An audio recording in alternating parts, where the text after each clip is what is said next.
Hello guys, for today's video ito tips itong Toyota Innova na 2006 model, ito blackout. Ayun, isusi ko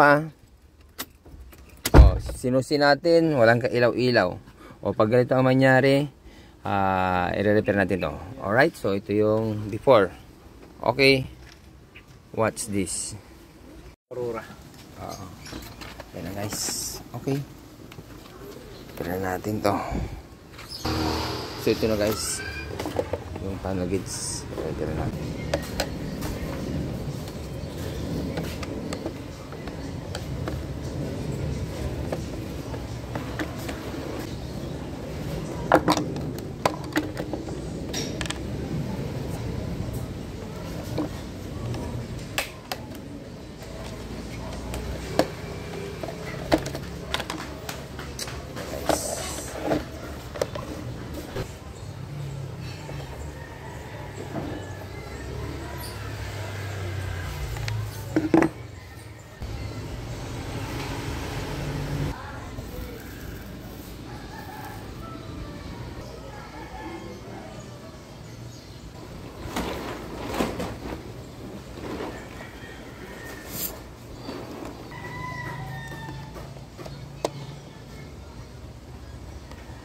Alarm na.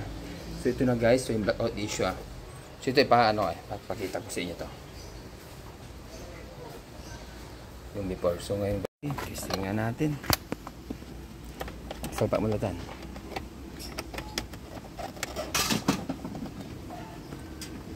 May naman ipanpasok. Ayun Okay yan, susi mo muna. Kung kanina blackout, di ba? Okay.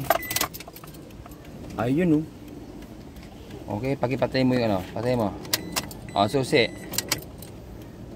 Okay. Okay na, di ba? Ayos. Sige na. So yun lang, na-repair lang na natin 'to mga kababayan. Okay na kuya? Okay sa orange. Pakita mo kay madam yun,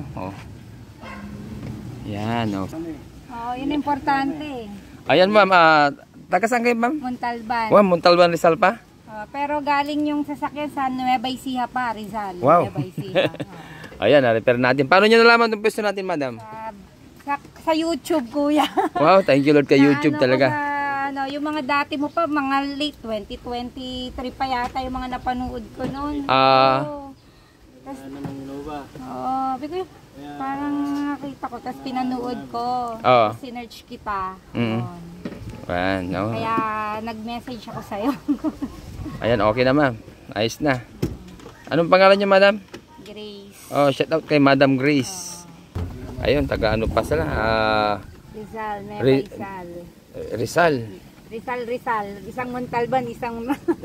isang Montalban, isang... Rizal, Nueva Ecija. Ilang oras ang biyahe nun? 6 hours? Ang layo pala? Nueva Ecija ngayon, kasi may traffic pa ngayon. 6 hours parang Pangasinan Mas malayo pa sa Pangasinan dahil Pangasinan 4 hours lang sa inyo mabilis na lang. Pagpunta ako ng Pangasinan naman.